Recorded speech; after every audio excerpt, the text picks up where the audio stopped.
ইরানে হিজাব পরতে না চাইলে দেওয়া হবে চিকিৎসা। হিজাব আইন অমান্যকারীদের জন্য ক্লিনিক খোলার পরিকল্পনা করেছে ইরান। দেশটির আইন অনুযায়ী সব নারীর হিজাব পরার বাধ্যবাধকতা রয়েছে।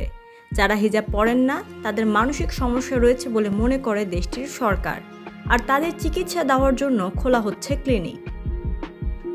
ইরানের নারী ও পরিবার বিভাগের নীতি ও অনৈতিকতা প্রতিরোধী হেডকোয়ার্টারের প্রধান মেহরি তালেবি এই ক্লিনিক খোলার ঘোষণা দেন। তিনি জানিয়েছেন, যারা হিজাব পরেন না তাদের এই ক্লিনিকে বৈজ্ঞানিক এবং মানসিক চিকিৎসা দেওয়া হবে। এই ঘোষণায় ক্ষোভ জানিয়েছে ইরানের নারী ও মানবাধিকার সংগঠনগুলো। যুক্তরাজ্য ভিত্তিক ইরানের সাংবাদিক সিমা সাবেদ বলেন, এই উদ্যোগ লজ্জাজনক। হিজাব পরতে অনিচ্ছুক নারীদের জন্য ক্লিনিক স্থাপনের পরিকল্পনা ভয়ঙ্কর।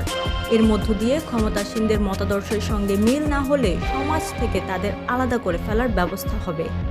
ইরানি মানবাধিকার কর্মী আইনজীবী হোসেন রাইসি বলেছেন, হিজাব আইন ভঙ্গকারীদের জন্য যে ক্লিনিক খোলার কথা বলা হচ্ছে এটি ইসলামিকও না, আবার ইরানের আইনের সঙ্গেও যায় না। তিনি আরও বলেছেন, যে বিভাগ থেকে এই ঘোষণা এসেছে তা সব নারীর জন্য সতর্কতামূলক, কারণ এই বিভাগটি সরাসরি প্রধান ধর্মীয় নেতা আয়াতুল্লাহ আল খোমেনির অধীনে পরিচালিত হয়। নাম প্রকাশে অনিচ্ছুক এক ইরানি নারী বলেন, এটি কোনো চিকিৎসা কেন্দ্র হবে না, এটি আসলে হবে কারাগার। আমরা আমাদের দৈনন্দিন চাহিদা মেটাতে হিমশিম খাচ্ছি, সঙ্গে ঠিকমতো বিদ্যুৎও পাচ্ছি না, কিন্তু সেখানে রাষ্ট্র একটি কাপড়ের টুকরার জন্য চিন্তিত।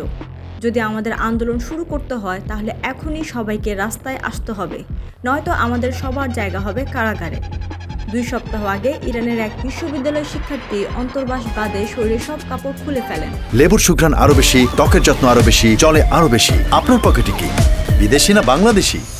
তিনি অভিযোগ করেন, ঠিকমতো হিজাব না পরায় বিশ্ববিদ্যালয়ের গার্ডরা তাকে হেনস্থা করেন। এই প্রতিবাদে তিনি কাপড় খুলে প্রকাশ্যে হাঁটাহাঁটি করতে থাকেন। ওই শিক্ষার্থীকে পরবর্তীতে একটি মানসিক হাসপাতালে নিয়ে যাওয়া হয় বলে জানায় কর্তৃপক্ষ। তবে তার আগে তার উপর নির্যাতন চালানো হয় বলে অভিযোগ রয়েছে। এদিকে গত কয়েকদিন ধরে হিজাব আইন কার্যকরে কঠোরতা অবলম্বন শুরু করেছে ইরান।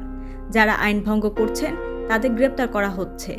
এছাড়া অনেকের ব্যবসা প্রতিষ্ঠান বন্ধ করে দেওয়া হচ্ছে। রাবেয়া ঝুমুর, BD24 লাইভ, ডেস্ক রিপোর্ট।